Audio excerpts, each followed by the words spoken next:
Ladies and gentlemen, what's going on? Let me see if anybody's here because yeah, it's been a minute since I've done a video. So let's talk about this ASAP. Um this ASAP shit. So for those of y'all who are joining me, yeah, let's talk. All right, man. Feel free to leave a message in the comments section. If you want me to sort of, speak on something. But let me just like ramble for a second. Okay. So it's 10 years, man, almost. Well, I think it came out Halloween. I feel like it came out on the 31st. So technically it's like 2 days away. But I apologize. I've been, really slammed with work and things like that. So um, you know, like I said, I didn't really make this channel so I could give you guys content all the time, and just make up shit, like say corny shit whenever type of thing, like a lot of these guys do. They're just in it for the subscribers and stuff. That's not really how I rock with this. Like, this was just an opportunity for me to speak my piece. I mean, I'm not going to be disappearing for weeks on end and stuff like that necessarily. I'm trying not to do that for sure. I will always try to talk to you guys, but I'm not necessarily going to be the guy that's going to give you a video every day or even every 4 or 5 days. I might do a video a week or something like that. Like I said, it's like a personal space for me. Live, love, ASAP. So as you know, I was on my way back from Montreal recently, and actually I was driving and I was listening to Live, Love, ASAP, and I was just like, man, this shit still holds out, man. It had been a while since I heard the entire project in full. Obviously, I still listen to songs from Live, Love, ASAP to this day, a lot actually. Um, I would say the song that I probably listen to the most uh, is probably Brand New Guy. Funny enough, I think Brand New Guy is like the one that I still listen to like all the time. But I mean, like literally daily, like to this day, I still listen to that shit type of thing. And Palace, I think those are the two that really that I play a lot. Every now and then, I'll probably like I'll start playing What's Up, and I'll just fall in love with What's Up again, or Demons, um, or like the solo version of Leaf, um, you know. But yeah, and then maybe I'll play like Kissing Pink or some shit like that, Trilla. Like I love that shit. Anyway, live, love, motherfucking ASAP. Funny enough, I don't actually play bass as much as I used to. But and let me just get into the whole thing, man. We're gonna be here for a while. Okay. Where do I start with this? So the first time I ever heard of Rocky was through Miss Info. Shout out to MissInfo.tv, because if it wasn't for them, I don't think I would be up on Rocky, to be honest with you. I was up on Rocky fairly early, not super early, but fairly early, like maybe August of 2011 or something like that. So, well, actually, I was up on Rocky when Purple Swag came out, because I remember when Purple Swag came out, it was like he kind of went viral. It wasn't like the biggest, huge viral thing ever, but he did go viral in like some hip hop communities to a certain extent. So, and I think that was through Miss Info. So I heard Purple Swag, and I was like, hmm, this is interesting. I didn't really get it. I didn't think it was like super cool, but I was like, this is unique. Okay, whatever. What up, Nika? Is that how you say it, Nika? I love that, by the way. NYUKKA. So Purple Swag, okay, whatever. And then Peso. I remember when the video for Peso came out. That was like later, like I think August, summertime, or something like that. And again through Miss Info, and I liked Peso. I didn't love it. I wasn't like obsessed with it or anything like that, but I liked it. I thought it was dope, and I was like, oh, this is like some of the dopest things I've heard from a new artist in a little while. It's dope. Again, I wasn't like, whoa. I like things in the video. I was noticing, like, for example, gunshot, like the in the chorus, going to one lick up boy bow. It just reminded me of shit that I would hear from like Smith and Wesson back in the day. You guys ever remember that song "Let's Get It On" by Smith and Wesson? That was actually the very first Smith and Wesson song I ever heard back in like '97, and I love that record. So there were things in there that reminded me of old rap, but it wasn't like, look at us, we're old rap. You know what I mean? they were their shirts off and they're doing like pull ups on the lights and things. It just reminded me of like some shit I'd see from Rough Riders. You know what I mean? Like the Rough Riders anthem video. So there were things that were old school raw hip hop to me right off the bat that I liked.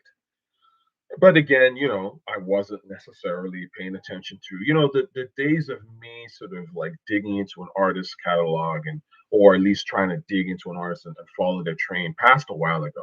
And the reason for that is because well, this stuff became corny, became so whack that like I stopped digging for things necessarily. I just was like, you know what? I'm wasting my time checking out these whack rappers' albums, these new guys who are trash. If it's really good, it'll come to me, because that's usually how music is. Like, if it's really good, it'll come to you, right? And not through forced airplay and goofy shit like that, but it'll come to you. Like, somehow someone will be like, yo, I love this song, and they'll play it for you. And then you'll be like, oh, that is dope. That's kind of my methodology. And to be honest with you, I know, people who think the same way. So that's how I started being like, okay, you know what? Let me wait on this Rocky thing. By the way, I'm gonna make notes because the chat is long, so I just want to make sure I get everybody's questions, and I will get to your questions, eventually. So allow me to make notes anyway. Um, Wordsmith, thank you, man. I appreciate it. I mean, listen, my outlook on the genre is refreshing because I really live this hip hop shit on some real shit, man. Anybody that follows me knows they know that I know what I'm talking about. I've never professed to know everything about hip hop. Hip hop is too deep for me to know everything about it. It is a very long and interesting culture. It's fascinating. I didn't grow up in New York City, so you'd literally have to spend your entire life studying it, and you still wouldn't know everything about hip hop. So I never professed to know everything. But I will tell you this: I know more than 99% of these guys on the internet who talk about hip hop and give their reviews and all this shit. A lot of these guys don't know shit, and it's actually blatantly like crazy to me because I'm sitting there going like, you guys don't know this shit. Like, it's wild that you even have an opinion on this. Like, I mean, you're anyone. Everyone's allowed to have an opinion, but like when you're up in, you're sort of you have a massive audience and you're just regurgitating shit that everybody's heard, and then worse, like you have connections to like people in the business and they're like relying on you to disseminate information. It just gets real spooky and weird. So the point is that my shit comes from a hip hop place because I've been around a lot of different places and I've always been into hip hop, you know, for a long time, really. So anyway, um, let's talk about this. I'm all making notes here. So as I was saying in my story, um, so then like a few days before Live.Love.ASAP came about, this was like maybe late October of 2011. Again, I used to follow Miss Info stuff, and Miss Info had this new song by ASAP Rocky called Bass. So I'm like, okay, let me check this out. I started listening to this bass shit. The right away, I'm like, these other so they open up my mojo Spanish Sophie with a half a kilo by Chocho, right? And the way the beat was, da, da, da, da, da, I was like, this beat is wrong. This beat is off. That's what I kept thinking. This beat is off. This beat is off, but I can't stop listening to this shit. What the fuck? I was just like, I was expecting it to loop a certain way, and it didn't loop that way, and it was fucking with me. Like, you have to understand, I've been listening to rap a long time, so for someone to do something like that in 2011, I was like, what's going on here? Why is this beat looping like this? This is a weird ass beat, but I can't stop listening to the shit. This is my 10th listen in the last, 20 minutes. And then it just became 100th listen in the last like couple days. And then it was like 1,000 listens. But after a month, it was like, what the fuck? I've never played a song so often, repeatedly, over and over again. I think bass has got to be in the top three ever of a song where I'm just like, I could not get enough of bass. Like, that shit fucked with me mentally. Like, to the point where I'm a screenwriter and I used to write to bass. Like, I literally was so inspired by it that I was like, I did a screenplay, like just with bass playing in the background all the time. Like, I was that blown away by that shit. So I heard bass and I was just like, Now the rest of the tape came out, and I heard it when it came out. I wasn't. It didn't hit me right away. I'm gonna be honest with you. It didn't. I remember I listened to Palace, and I didn't like Palace. Again, Clam's sound was so weird to me that I couldn't quite get into it. Like the beat, the way that Clams's beats would change. You have to understand. I'm used to like things looping a certain way, right? And this is what's so brilliant about what Clams was doing. It's like I was used to beats looping a certain way that like when the beat would change, I'd be like, huh, what's going on? Like, so I didn't like Palace. What's up? I don't think I even understood, to be honest with you. I was kind of like, huh? Anyways, the fact of the matter is I didn't like any of the Clam stuff. And I didn't hear Leaf for some reason. And I'll come back to why Leaf was so important to me. But I've heard the other three aside from bass. I heard the other three and I was like, nah, they can't fuck with bass. Then the rest of the album, I was like, for some reason, I just wasn't feeling it. And I heard bits and pieces. I didn't, again, you have to understand, I'm coming from a time when I was so tired of checking out whack people's shit. I wasn't really going out of my way to listen to whole projects by myself. So like I knew people who were posting Palace. Like I knew like one girl. I don't even know if she's even into rap anymore. I have no idea where she is anymore. Like this one random white girl who used to go to school with me, right? And she posted Palace right when it came out. She was like, I like the song. And I was just kind of like, huh? So my point is, I didn't get it. And so I was like, so I heard collected tracks, but I never heard it in full, but I heard collected tracks. And I was like, nah, none of these can fuck with bass. I kept looking for something that was like bass. Um, so, but I was curious because I did think bass was amazing. And I was looking at the reviews and I just noticed at the time people were just reviewing like his record deal. And I was just like, I don't care about this stuff. They were all like, "Oh, he's got because that was the buzz. Here's this guy who come out of nowhere. He's got $3 million record deal." I remember everybody kept talking about the damn record deal, and I was just like, "I don't give a shit." Anyway, now fast forward to January 1st, 2012. For those of y'all who know that date, January 1st, 2012, a new Rocky song comes out. I remember I heard it the day it came out. It just got uploaded. I don't know why I heard it, or I guess I was following the blogs or something. New ASAP Rocky song drops January 1st, 2012. I listened to it, and the song, as you all know, is called Pretty Flacko. I'm listening to Pretty Flacko. Dun, dun, dun, dun, dun. I was like, okay. Dun, dun, dun. He starts rapping, and the beat kicks in, and I was gone. I was like, yo, this is the hardest shit I've heard from anybody in like 10 years. I was like, I just felt so energized. I was like, wow. I had never heard a song like that, even though like now, like it's kind of a 3 6 Mafia thing to a certain degree. Again, I wasn't really up on 3 6 like that, especially at that time. So that Rocky Pretty Flacko shit blew me away. I was sitting there going like, holy shit, this is the rawest thing I've ever heard from a new cat in like 5, 6, 7, 8 years. I didn't even know was possible. I just assumed that, you know, Kanye had just watered down rap and Eminem and Wayne and Drake, and it's just become the soft R&B melange or whatever. And the fact that someone could just spit, you know, Trilla, get your motherfucking hands up, and the beats kicking and all that stuff. And I was like, wow, that raw is still there. Hip hop can still be raw now.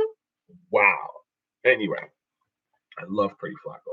Pretty Flacko is the game changer for me personally. That's when I went back and listened to Live.Love.A before. That's when I was like, oh, I gotta go back and listen. And at that point, I was like, oh, this dude Rocky is here to save rap. I was such a fan. I was like, this dude will save rap straight up and down because Pretty Flacko was the joint. I went back and I listened to Live.Love.A again. Wasn't hitting me, but for one reason, the song that actually did it for me was Leaf. So I'm not sure what it was about Leaf, but I think it's because I love the sort of, and I hadn't heard Leaf before for some reason. I just hadn't heard it. Leaf blew me away because Leaf was gorgeous to me. But Leaf had this sort of like Mongolian throat singing thing in the background. I was like, who, what? Who does that? And I used to, now I've heard Mongolian throat singing. There's a song, I'll probably link it. Let me make a note to link it in the background for you guys because I like movie score shit. I like stuff that's folk music, ethnic stuff from different regions. So the fact that somebody had put that in hip hop form, again, is something that I've always wanted and got, but with Rocky. But in a sense, it was like these are cool sounds that nobody's doing, and then here comes ASAP and does it. So make a note of that Mongolian throat singing link. Um, and the way that the beat traveled, the I mean, I'm a horrible singer, guys. I don't don't judge me for this, but there's a way that like there's a way that beat there's a way the melody in that beat changes. I'd play it now, but obviously I'm gonna get some kind of goofy copyright strike or something like that. But just the when he starts rapping, I'm tired of all these hipsters. I'm sick of phoning. I'm sick into these bitches because these bitches and sisters. I'm sick and tired of being the Maz. On my climb. And all your line. Basically, I'm tired. I'm feeling sick and tired. ASAP. When I'm rolling through money making Manhattan, like around that time, there's a melody shift and it changes to something else. And I just remember being like, "Holy fuck, that's brilliant!" Like it it in hip hop, when you change the melody of something, hip hop is repetitive for a reason because it's the energy, right? When you change the melody of something, usually you kill the vibe, right? That's like 99% of what happens and what used to happen before, which is why people didn't really change shit. Like they would maybe make little, like if you listen to Primo, there'd be little tweaks, but it wouldn't be, they weren't changing the main melody or like the main sort of music of the beat. And they actually changed it. And I remember thinking, wow, like Clams, and that's why I started listening and being like, oh, who's this guy Clams? Was able to make this change without losing the energy of the song. Wow, and still kept it hip hop. Holy shit, that's pretty crazy. It reminds me of some shit that Timbaland would do because Timbaland would do stuff like that to a certain degree, and I just was like, that's cool. And that's when I went back and I was listening to Palace, and I was like, oh, I get it. This is some next level shit. The stuff that Clams is doing, next fucking level, man. Next level. Yeah, agent situation. I agree. I love Pretty Flacko on first listen. Pretty Flacko had me like that. Right away, I was like, this is the best shit I've heard from anybody in a minute. So that's when I went back and I really started to listen to the tape and I listened to it. And then I would say probably by like the first or second week of January, I was like, oh my God, this guy's gonna change rap. I was like, he's a savior. This is what we've been asking for. This is what I've been asking for so long. Someone to come in the game with a unique sound that does something I haven't heard before, but still does in the way that's hip hop and dope. Because at that point, I'm listening to stuff, I'm like catching stuff. I'm like, is that a Das Effect sample? Oh, that's kind of interesting. He mentioned ODB on that. There's some wooish type of vibes. Like I was catching all that listening to the shit. And I went back to look at some of the critics reviews, and this is what I think is so fascinating, right? Because obviously the critics, like whether you be your pitchforks and all these guys now, they're gonna be like, oh yeah, we knew it was classic, we loved it from day one. I would argue that most of them didn't get it either because I read those reviews. The only review to me that I felt that actually commented on the quality and the power of the music itself, the music.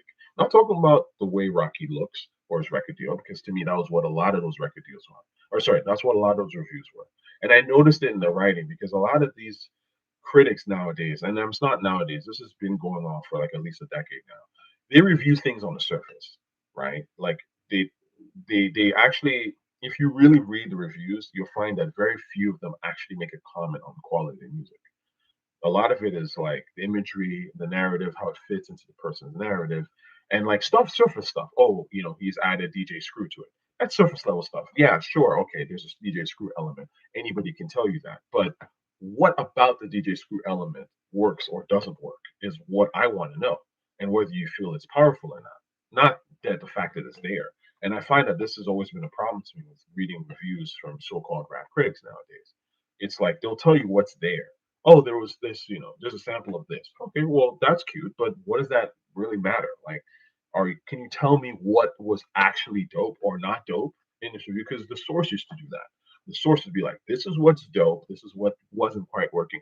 The reason why I can't give this a 5 mic or 4 mic, and I've read these in some of these reviews. I remember in the Cuban Links review, I think in the source, when they got maybe 4.5 mics. Um, and I think they actually stated something about Raekwon's pen game being great, but not quite like essentially 5 mic level, which is true. Actually, I think is actually it's a fair comment. If you give 5 mics to Nas Illmatic, which is 5 mic writing, like if like really sit and listen to Cuban Links. And again, I love Cuban Links. I think Cuban Links is one of the greatest rap albums ever. However, giddy up, man. Can you hear me? I'm sorry. Um, if you guys can't hear me, let me know. Someone's saying that the vocal quality isn't great. I don't know if that's true, but let me know. Let me know if the vocal quality is okay. Okay, give me a thumbs up or something. Anyway, the point is, if you listen to Cuban Links and if you listen to Nas Illmatic, and Illmatic came out a year before Cuban Links, go look at those rhymes on paper. Right, the rhymes on paper in Illmatic are, in my opinion, better than the ones on Cuban Links. There's more diversity in topics. It's Cuban Links is just again, look, phenomenal album, but it's not quite Nas's level. You know what I'm saying? Like Nas, you can tell, like that's why they call him the golden child in that regard, because he really did change this pen game shit. He really did make people step it up. And Nas was rapping about all kinds of stuff on that album. Even like just random things. Like when I was young, I was a fan of the Jackson Five. You're never really gonna hear a line like that on Cuban Links.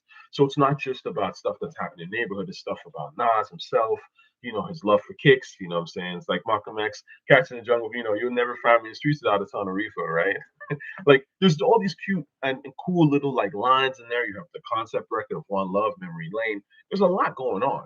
And I find that Cuban Links wasn't, it's all like I'm hustling, I'm in the street, I'm mafioso, which again was brilliant and groundbreaking and interesting. But again, if you look at the diversity of subject matter, there's a little bit more on automatic. And I think that's why the source, which is why the source was so great, they weren't afraid to keep it 100, at least at one particular point in time. That's why we still respect the source. And the guys that wrote on the source were smart people who actually liked hip hop, right? So they're able to talk about those things. That's what you need in a review, not just, oh, Dr. Dre likes this guy, or he's the rap savior, or um, you know, he samples George Clinton.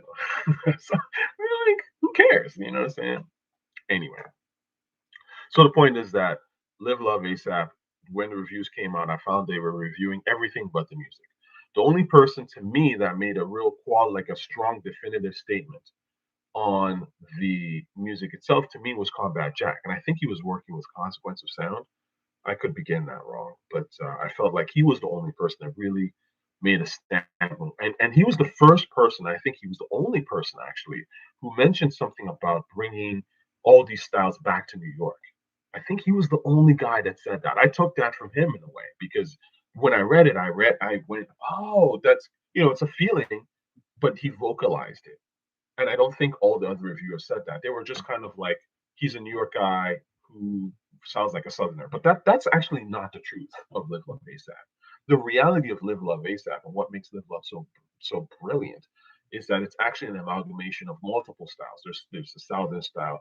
The way that he's rapping, very cool and calm and charismatic, is very Snoopish, right? It is some West Coast ass shit. You know what I'm saying? Like even to a certain degree, I think probably even the clothes, which is why they were comparing him Odd Future and all this stuff at the time. There is a West Coast influence. It's subtle, but it's there. Then of course you have the Bone Thugs flow that he's using, right? Like um, which is Midwest. So there is other regions, and that's the brilliance of it. And then there is also New York stuff in there too, and it's all kind of mixed back together. It's like a guy who's, has this exceptional, immaculate taste, and like just bringing all this stuff back. That's the brilliance of Love ASAP. Real talk. It's an internet album. You could only do something like that with the with the spread of the internet. And Comeback Jack nailed that. All these other reviewers weren't even talking about that. You know what I'm saying? They were just like, oh, he looks like the South. He drinks purple. Whatever. Surface level shit. Again, we don't deal with surface level, at least not around. So I mean, ultimately, I kept listening to it, kept loving it, and like all classic tapes, there's a song you might not have been paying attention to as much, and then all of a sudden you find yourself listening to it. Like Trilla hit me at a certain time, and I love Trilla. I remember I heard Trilla like maybe twice or three times when I was out. Um, One of the things I used to always love going to dive bars, because this is dive bars, real talk, are where you're gonna hear the best music, in my opinion, right? It's the grungy places. It's not like the mainstream clubs. It's always the places, not necessarily, it doesn't have to be a straight up dive bar, but it just has to be somewhere that you can, like heads and people who just want to dance and have a good time, like they would go, but they want to hear something a little bit unique as well. That's where you're going to hear like the greatest, music and the most creative shit. You know what I'm saying? And I've been lucky to experience that actually a lot because, now everything is so commercial and mainstream and boring. So everybody just plays everything that we've already heard. Um, but people don't have this concept of like you back, especially back in the day for me. Like I remember going out, and I may have said this before, but I remember going up. There was a new club. This was back when I was going to Queen's University in Kingston, Ontario. There was this new club that opened up, and the DJ was playing Star Wars by Nas. It had just come out. I think this was like 2003. I think it had just come out on vinyl. It wasn't even out yet. I don't think it was even out on the Illmatic 10-year anniversary. And I was listening to Star Wars in the club, and I was like, "What is this? This is crazy." And I went up to the DJ and was like, "Yo, what is this song?" He's like, "It's a song called Star Wars. It just kind of came out. They just released it to DJs. It's dope, isn't it?" Yeah, and we became real cool. And actually, I think he ended up um, either working at Blue Dog or co-owning it or something like that. That's a guy by the name of Grand Theft. If you Google Grand Theft, I think he ended up doing stuff. He had like a viral song that went pretty big, and he ended up like DJing with Paris Hilton or for Paris Hilton or whatever. He started doing like Hollywood parties and stuff. I wonder what happened to him. He was, he wasn't like a super close friend of mine, but he was somebody that I knew, and I knew him before he blew up, I guess. But yeah, he was in the hip hop clubs, man. So that's my point. Like you could go out and hear that stuff, especially at those kind of venues, because that's where people just wanted to really have a good time in London, right? And I would hear something like there was something similar like that in Toronto. It's now closed. It used to be called Parts and Labor, but there was a spot called Parts and Labor. Like in the artsy section of town. It's always usually in the artsy, dirty kind of you know um, you know, side of town type of thing.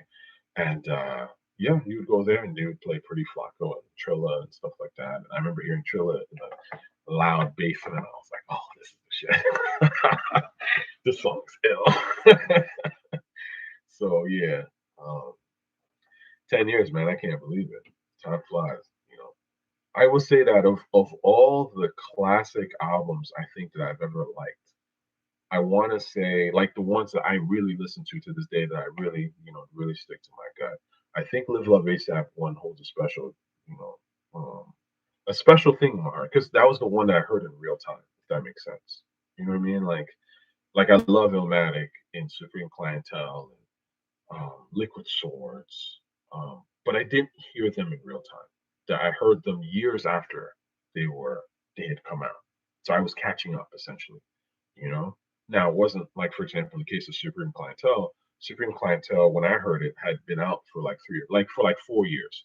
What's interesting is and I don't know if I've said this, I heard Shashayla Ghost when it came out, and I didn't like it, I didn't get it. But again, like certain things, if I was a rap listener for sure, and I was into hip hop heavy in 2000 already. I had been listening to it seriously for like 3 years, but I was still young. I was still into me, like I didn't really understand certain things about hip hop. There's certain things like when you start to really understand rap, certain things become doper, and then other things become less dope. And Supreme Clientele, like when I heard Shayla Ghost, I was like, oh, what is this shit? Like, I did not get it. I was like, this song is weird. Like, the singing is weird. The whole vibe of it is it's not your typical. And I just kind of dismissed it. It was too weird. But now, and especially after a certain time, I was like, oh, that's what you're supposed to do. You're supposed to be different because that's hip hop. Why would you want your shit to sound like the next man? So the point is that all these other albums I kind of heard after the fact. the albums that really sort of impacted me, I would say that I heard obviously MC Solar, perfect example. I love MC Solar, Pros Combat, one of my favorite albums ever. Heard after the fact. Midnight Marauders after the fact. A lot of hip hop stuff I heard after the fact. You know, um, the only ones that I heard is like Live Love ASAP, obviously, which I heard in real time. A Long Hot Summer by Master Ace, I heard in real time, super real time. But I wouldn't necessarily consider the album like, well, it's a low key classic, kind of. I don't know if I call it a classic album. It's a very good album for sure.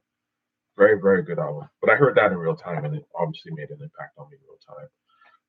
I heard Foreign Exchange, that first connected album, in real time. I remember when that shit. I remember when it leaked. Actually, I think it leaked online, something like that. I heard Mad Villainy in real time, um, and that that hit for sure. Um, but again, Live Love ASAP is very me. Mad Villainy was just really dope. I loved it. I mean, and I thought it was super interesting, super creative. But Live Love ASAP hit me. Like I was like, that's like when I was listening to it, I was like, that's me. Like that's that whole vibe is me.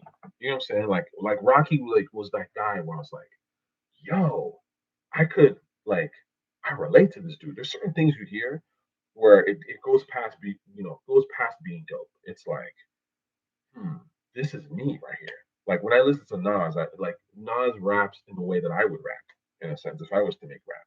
Like that vibe, that writerly vibe, that's what I would do. Ghostface, when Ghostface raps with a certain passion and hunger for life that I feel that I have.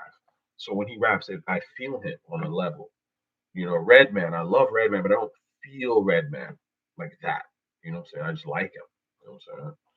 Um, Making notes, guys. You guys are all saying great stuff. I will address all your comments. Um, See me in the hood, gangsta saying, "What's up?" Dun, dun, dun, dun. Hey, yo, Thief of Baghdad, facts, facts. Yeah, man, love that shit. So that's essentially, I would say, my Live.Love ASAP story. And of course, through that, like, that's what really made me dig so heavy into clams. Like, so that first half of 2012, man, I was just like, I was digging so heavy into clams. And that's really when I started to appreciate Lil B, to be honest with you, because I started digging into clams and I was like, wait a second, you mean Lil B already worked with this dude? And like, he been doing these kind of sounds, but it would Lil B like 2 years prior? How the hell? Oh, this shit is actually dope. I've been listening to Wonton Soup and I thought that was whack, but no, actually, there's the I'm God and all that. This is like, realistic. Like, there's some game changing sound, type beats and shit like that. Wow. So, yeah, it made me really appreciate, a little bit heavy. I tried to see Rocky. I remember around that time, I tried to see Rocky twice. Oh, I'm making notes. You guys are saying a lot, man.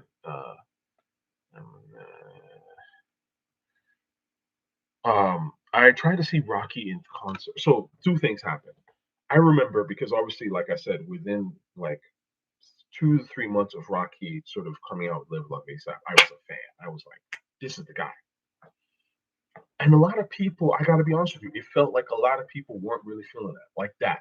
Like they were, some people heard, and it was cool. And there was a whole bunch of people that just didn't even listen to that shit. And I remember he came to Toronto, but I found out like after the fact because I kept talking about it on Facebook at the time. Obviously, Facebook was the big thing, and I was just like, "Oh, I really like this guy Rocky." And there was someone I knew who worked in music business, who um, I just felt like sometimes a lot of people be reading my shit, they just like, but they won't, and they'll read it, go check it out, and then tell me later, "Oh yeah, I went to go see Rocky," and I was like, "Yeah, the show here. What the fuck? Why didn't you tell me this shit? Like, you probably found out about him through me. Like, the hell." I hate when people do goofy shit like that. Anyway,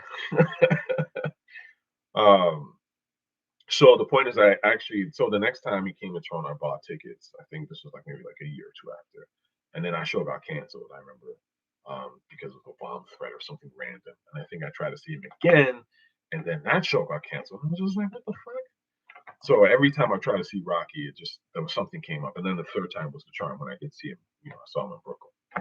So and he did that show where he like did 2 songs of bounce, and I hated that shit. Um, Live Love ASAP. There's an article, the one and only. Shout out to one and only who put me onto this article from Complex. No, no, sorry, from OK Player. And he was saying that they interviewed Clams, and Clams was saying that really, Live Love ASAP was all about being fearless, and that is facts. I felt fearless listening to that shit, and that's why I gravitated to it so hard because to me, rap is about being fearless.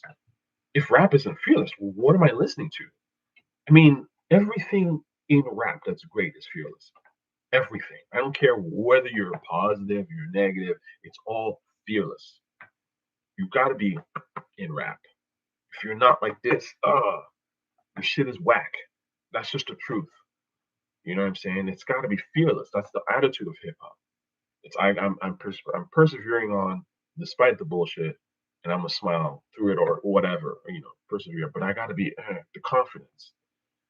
So that's why when people make songs that just copy other people, copy their flows, I know that that's not being fearless. In fact, that's someone who's being a coward ultimately, right? And it's like I can't relate to a coward. Like that's not what I want to hear. I want to hear that fearless shit. I want to hear that like this is what I put my stamp on type of thing. And Live Love ASAP made me feel fearless, man.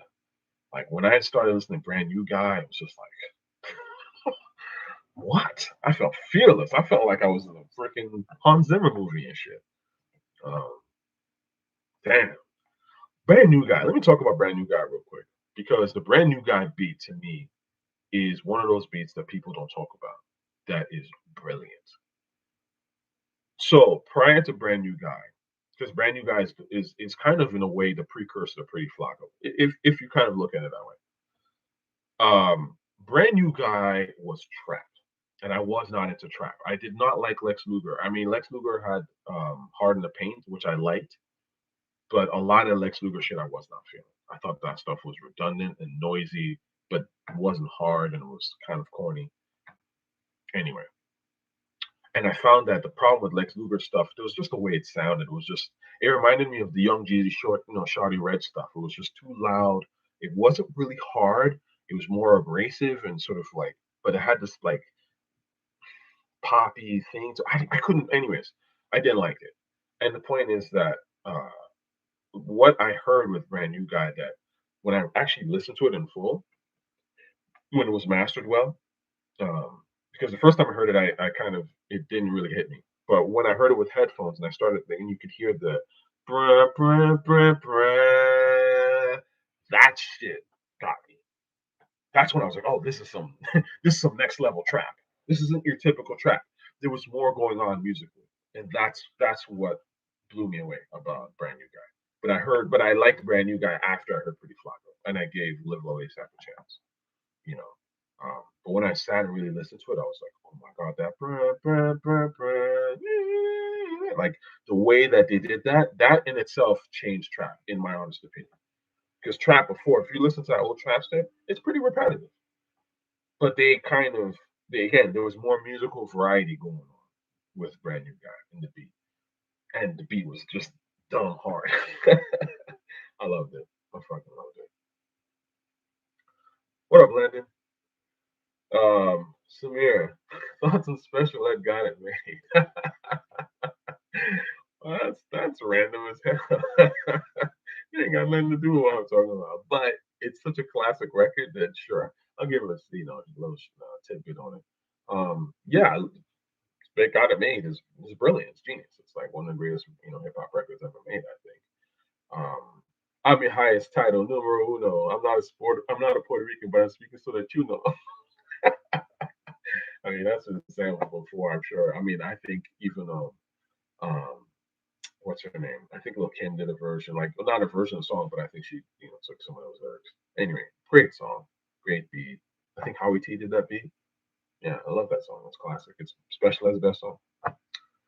Um, right, but Nero the Human, it had to be fearless, and that's the whole point. That was what I was missing because hip hop now has really become the coward's art form, and I hate to be so blunt and and disrespectful about it, but every time when I hear these rappers rap, I just see coward, coward, coward, coward, coward. It's crazy.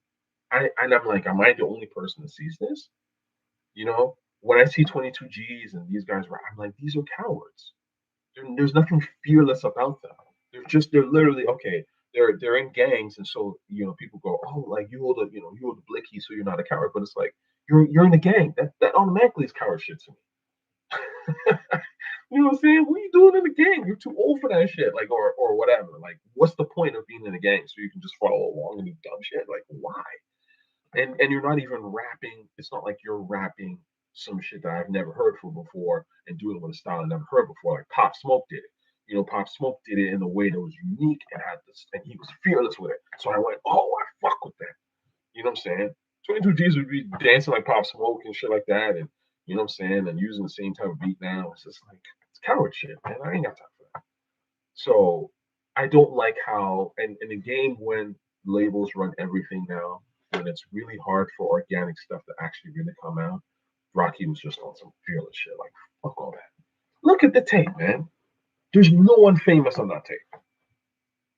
Everybody on that tape, there's very few features, which is what I like. That's how you're supposed to do this. There's very few features. And the features are from people you don't know about. I don't know who Schoolboy Q is. Schoolboy Q was a complete nobody when he made that shit. You know what I'm saying? Like, then he's got, his boys on the record. That's it. And he floored you. That's how you know real talent. Meanwhile, you've got these other guys that people are always like, oh, you dissed them too hard and you were a hater.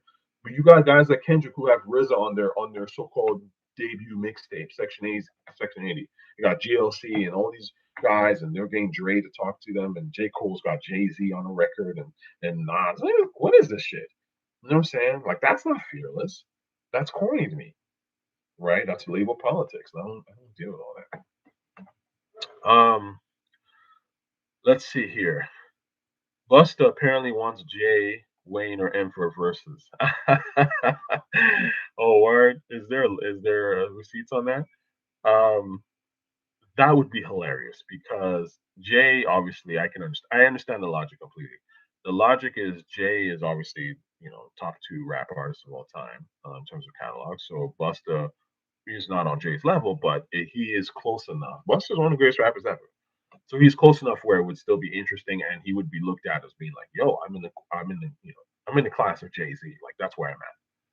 So that would work for Busta. I understand why Busta would want it. Wayne, he wants it with Wayne because he wants to destroy Wayne. He wants to expose Wayne. And M for the same thing. He wants to be like, "Oh, you guys talking about Wayne and M being great, but what about me? Like, I'm way better than these guys. Actually, low key." That's what he wants. Um, So your favorite on the albums? My favorites would be Trilla, Houston Old Head, Kissing Pink, or Peso. All good favorites. You know what? I never liked Houston Old Head. I'm gonna be honest with you. It just never did it for me. Am I the only one? Let me know in the comments because I never liked that song. I, and that song was actually really popular out the gate. I remember for people that listen to Live.Love.ASAP in real time because I would monitor and listen, check out what people like. People loved Houston Old Head. It just never did anything for me. It reminded me of like a New James song, but not like a New Jamesy kind of beat, but not dope.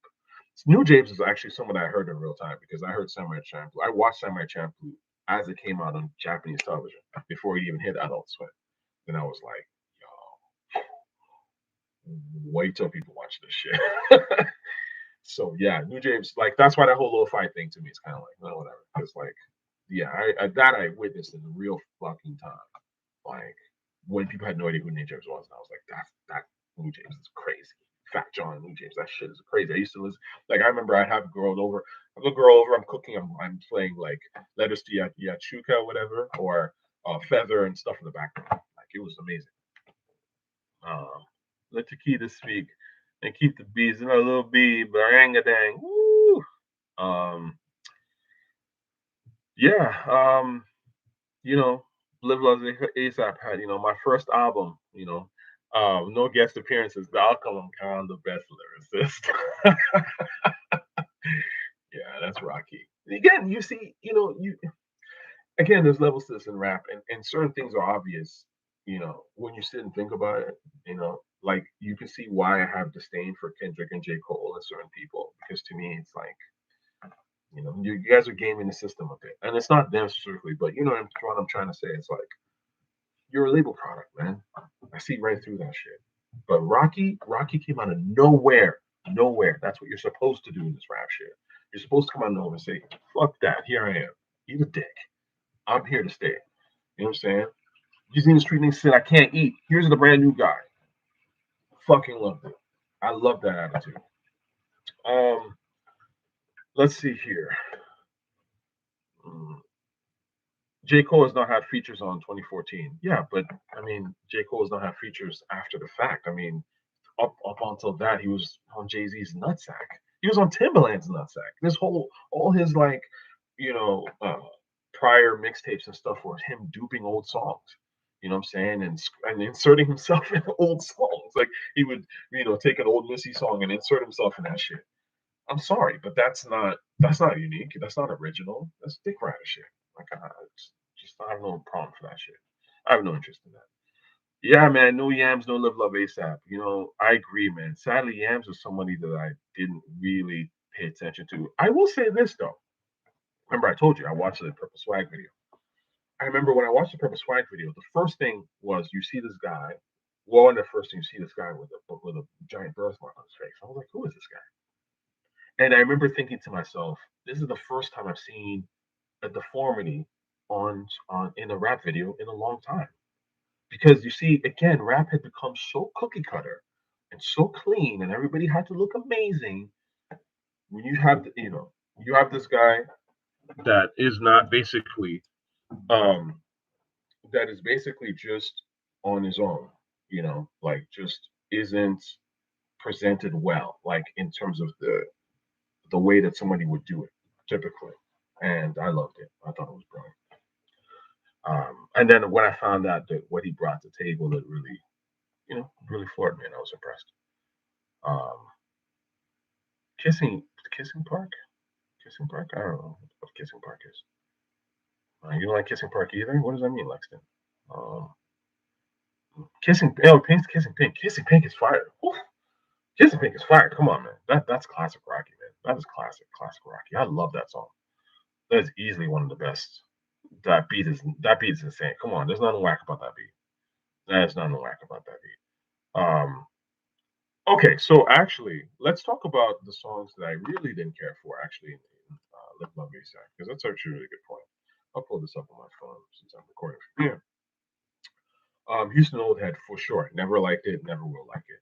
Roll One Up, horrible. I thought Roll One Up. I thought that was trash. Complete dud. Acid Drip, I didn't care for. I hear that they've done on this new one, like they've done some tweaks to Acid Drip, and I haven't heard it, so I'm gonna listen to Acid Drip again to see if they've done anything new with that. But again, Acid Drip also. Get Lit. Get Lit is cool in terms of I can only listen to Get Lit if I'm listening to the tape in full. Then I can like leave it on. And it's interesting because Rocky has said that that's his favorite song on the whole tape. I think. Oh well, I mean, he said that back in the day when I'm in one of his album releases. Actually, and songs with on camera. He's like, "Yo, this is my favorite song," and I was like, "Wow, of all of these, you got Palace and What's Up and Bass and all that shit, and this is your favorite song, really?" But I think he probably was just like he just liked the vibe and made him smoke or whatever. I don't know. Thank God for Yams, man. Um, let's see here. Suit and tie wrapped is cleaner than the bar of soap, and I'm the dirtiest thing in sight. Matter of fact, bring out the girls and let's have a mud fight. Oh man. Oh, it's the same X. Thanks for that. Yeah, I never cared for Acid Drip. So yeah, I think that's it. I think those are the only songs I didn't care for. It was like Rolling Up, Acid Drip, Houston Old Head, Get Lit. Those are all kind of to me. And Out of This World, I think I would add as a fifth. I like Out of This World. I think Out of This World is probably the best of the five. But I never was crazy about Out of This World. I liked it though, and it is a nice way to end the album. I think just has a nice feel to it. But I wasn't like Out of This World. Um, oh, Rocky said the Leaf was his favorite at a release party. Oh, word. Okay, yeah, dude. Leaf is what actually honestly got me to Clams. Like aside from bass, like Leaf is because to me, bass is so unique. Even in Clams' world, bass is some other shit, right? And the other four beats to me are very likely. They're similar in that regard. Like, like once you're in the Clams world and Clam sound, then you kind of get it. But yeah, Leaf was what made me get it. And then I was like, oh, and then I went back and I listened to Demons, and I love Demons. I think Demons is brilliant. You talk about a track, a song that's like tear inducing, almost like that beat is so beautiful, man. One of the most beautiful rap beats I've ever heard in my life, actually, to be honest with you. And the chorus is great. Um, so, anyways, but Leaf got me into the sort of the other Clam stuff. Um, I haven't watched the Wu show, man. I need to get on that, but I haven't really watched the Wu show. Lexton, the mix on bass. I mean, people said people said the mix was bad on 36 Chambers. I mean, what does bad mixing really mean? I mean, if you can hear the song and it gives you the energy that is required and the rawness, because that's really what they were going for. They were just going for some raw shit, then it works. And actually, I would rather something that is like less well mixed, raw, but it's essentially raw than something that's overmixed that loses the rawness. I remember when Raekwon came out with Woo Woo or whatever, essentially new Woo for his Cuban Links 2. And I remember when the snippet hit the internet and it was the raw, like it wasn't really mixed, and I was like, oh, okay, I'm kind of feeling this. And then they made the album version, or they released the album version, and it was too polished, and it ruined the vibe. Especially a beat like that that's like that repetitive, it's got to be raw, or else it's not gonna work. You heard tape before. You heard What's Up before the tape. Yeah, What's Up. I heard that What's Up came out like April of 2011 or something like that. Like really early, actually, even earlier than Peso. Um, that's what I've heard, but I didn't. It missed me entirely. So yeah, I love that shit. Worst member, man, I don't know. Like, Takao was a good example of certain songs having bad mixing where you can't even hear Method Man's. Yeah, yeah. Like if you can't even hear someone speak and like you can't even hear the beat, that's bad mixing. But if you can hear the beat, but it's like subterranean, and that's interesting. I wouldn't call that bad mixing. Um, let's see. I think I'm gonna start to wrap things up, man. Let me actually get into some of your questions because I promised I would come back to it. I got to roll. So Sandman. Someone asked me what I thought about Sandman. Sandman is alright. It's alright. It's not bad, but it reminds me of Freeze to a certain degree. Not exactly, but you know, it's a lower tier Clams and ASAP Rocky mix. But it is one of Rocky's better songs in a while. So, but it's not crazy to me like that. Um, right, King Alexo.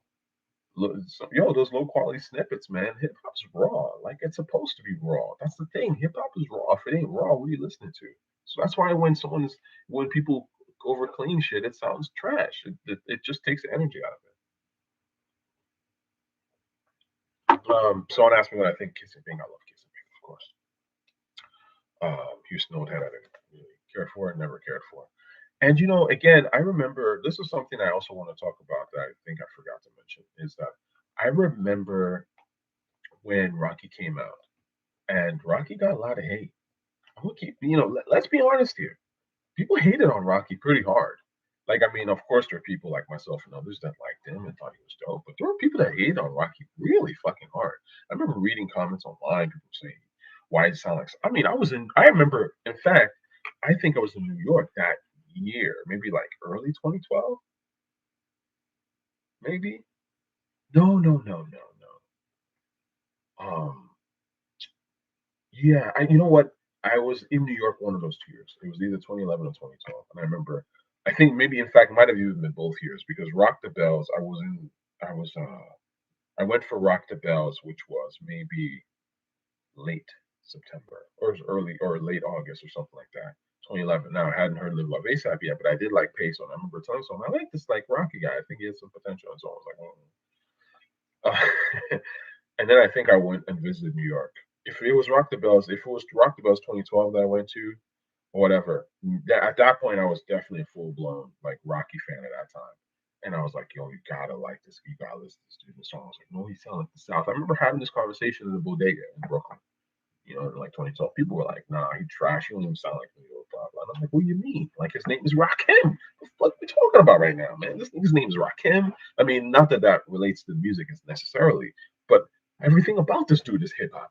Like, you can just see it in his the way he carries himself, the way he rhymes, the energy he comes with, like the beats he's choosing, and like the vibes. Like, what about this is not in New York to me? Like, I just it didn't make any sense. That whole drippy, I'm super swagged up. That's straight Harlem. Like it was, but motherfuckers hate it. I remember again reading online. People were like, "Yo, Ferg is better than Rocky." That was the one that always used to make me laugh. Oh, Ferg is better. Word. Okay. I was on this goofy forum at one time from I'm sure some of y'all might know. But people hated that I liked Rocky, and I was always saying that Rocky was better than everyone else. People hated that shit. And they started making up stories and all this stuff. They hated me for that stuff, man. Like, and I literally I think I had a post where I was going by Serbiach, and I literally was like, "How long until you guys realize I'm writing about Live.Love.A?" And I think I made this post like 6 years ago or some shit. Like, come on.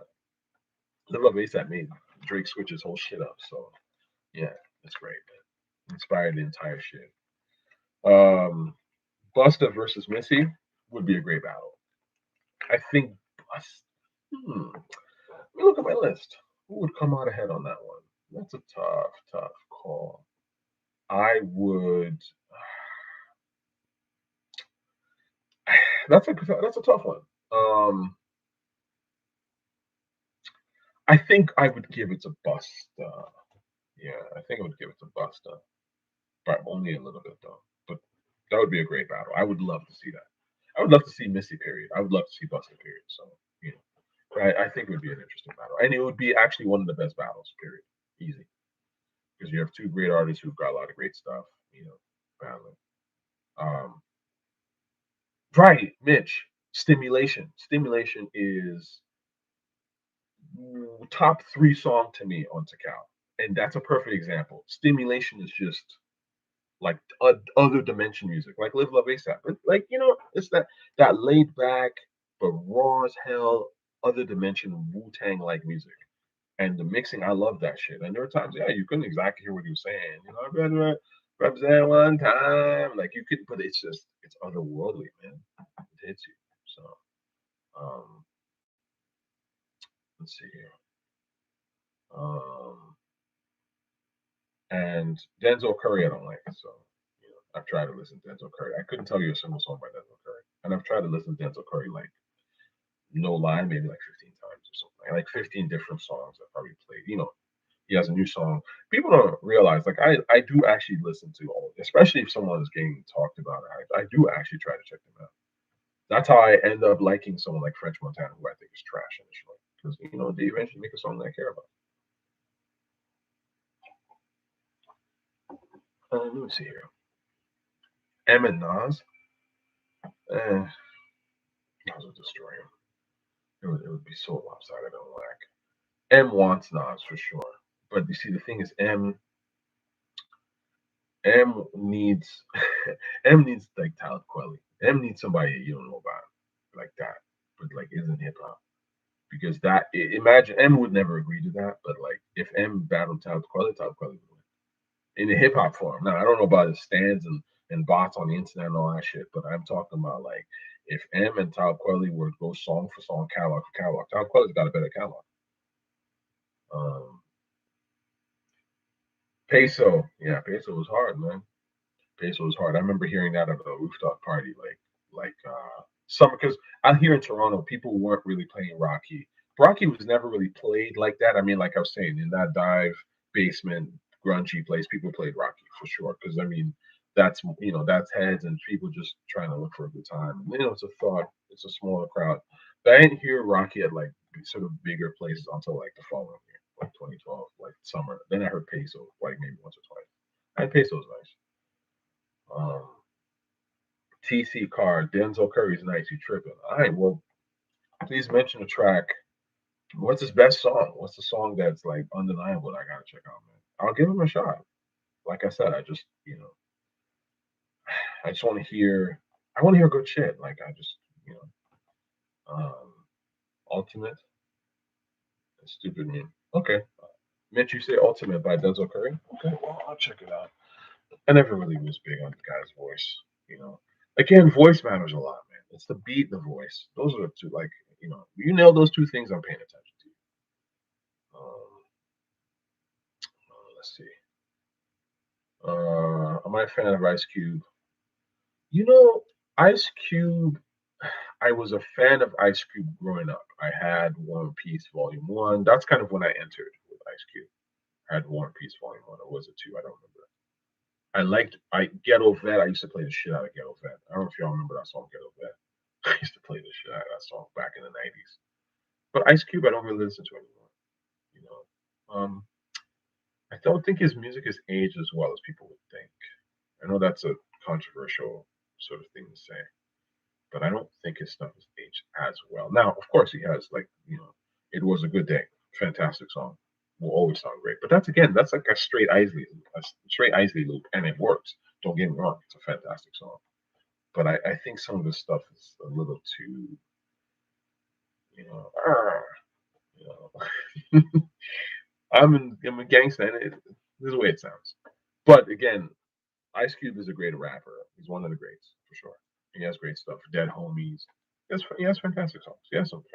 The Nigga You Love to Hate. I like that song for sure. I mean, Ice Cube has stuff, but I don't think he has as.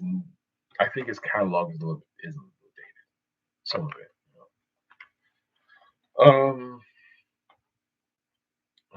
Let's see here. My favorite Neptune's beats. Grinding. I don't know. It's Neptunes have so many amazing beats. Um, Keys open doors. Keys open doors. Press one button. that shit. That shit is heat. That shit is heat. Um, my favorite Cardi song, "Woke Up Like This," for sure. I think that'll always be my favorite Cardi song. To me, that's essential to Playboy Cardi. That's Playboy Cardi at his apex, in my opinion. I just remember. I think I've told the story before, but I remember hearing that in my brother's car. The volume turned low and the speakers aren't even that great, but that shit was like ringing. It was just like there was something about it. I was like, what is that? Turn that up. And I was a fan ever since. I think that to me is Cardi at his best. Um, check out Vic Spencer, December Hell. Sure, I'll give this one. I'll give that a listen. Um, Vic Spencer, Vic Spencer, December Hell. I don't like first name, last name niggas though. Have I talked about this before? Jose Rodriguez, Vic Mensa, Mick Jenkins, Kendrick Lamar, Jermaine Cole, J. Cole. The first name, last name rappers are the worst to me. They're all trying to do this like I'm regular, but it's like I don't want to hear that regular bullshit. Okay, like I'm trying to hear from no regular dude. Regular people are boring, and it's not even because of the fact that it's regular. It's because you're boring. You know what I'm saying? Master Ace made a song called "The Grind." That's about regular people. We all have to grind. That's a song about being regular. That's fire. Okay, it's about the song being fire. It's not about you. I don't want to hear you being a regular dude. You know what I'm saying? Me says I know. Mesa or Mesa. Sorry if I'm saying the name wrong. You know, I know, but I'm just saying. I don't know if that's his name, Vic Spencer. If that's his name, I'm already kind of like, like I said, first name, last name. It's corny to me. You know what I'm saying? Listen, look at how ASAP came out. ASAP Rocky. Hip hop is supposed to have an alias, because hip hop it's about inspiring, it's not just about having some kind of street name, whatever. That's the point. The point is what's a name that captures your essence, right? Like a nickname, a moniker, something. It's like graffiti. It's like life graffiti. That's why that shit's so important. That's why when someone comes out with the name ASAP Rocky, that's brilliant, right? He'll always strive and prosper Rocky. That's smart as fuck. That's the smartest rap name I've heard in like 15 years. Why and is it any surprise that that guy goes on to make the best project I've heard in like 15 years? Of course not, because he's the smartest. He's among people who are very smart. Hip hop is about this shit, man. It's about the heart and this shit mixed together. You know what I'm saying? All right, so a couple of last things, and I'm gonna roll out here. Um, Nas and Jay, yeah, that'd be crazy, man. The sheer amount of casuals that show up for that shit, though. Oh my god. Yeah, self-titled. Self-titles is nuts, man. Self-titles is nuts. I mean, that might be my favorite rap project after Live.Love.ASAP. I haven't really picked one, but that might be it actually. Like Live.Love.ASAP and then self-titled. Self yeah, I'll probably say self-titled. I was gonna say God's Father. Jesus Christ walks through the day. God's Father was hard. Like Lil B's God's Father. That was hard. Or what was the one that he did with the Open Thunder on it? I forget. I'm gay. But no, I think self-titled. I think I might put that as my second favorite rap project after Live.Love.ASAP. Mick Jenkins is hella sleepy, man. Like I only know a couple people that have ever heard him, and it's like, again, that's sort of sleepy. Rap's not supposed to be sleepy. It's supposed to be fearless. I don't understand how this became a thing. You know what I'm saying? Like people just be listening to sleepy dudes. Like why? Rap was never sleepy. I mean, great rap was never sleepy. Look at how Kool D and Grandmaster Caz and Melly Mel and Rakim and Kane, how they rapped. Q-Tip even. Were any of them sleepy? Nah, not by a long shot. And Tip, of all of them, because Tip did change the game. Tip and Nas and Snoop, they all had that low, charisma, that sort of low key thing. But they had a lot of life in what they were saying and how they swagged on it. You can't be sleepy.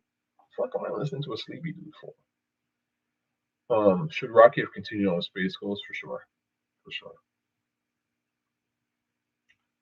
Rocky has a remake of Money Cash Owes. Really? And he raps on the same beat? Oh, I gotta hear that.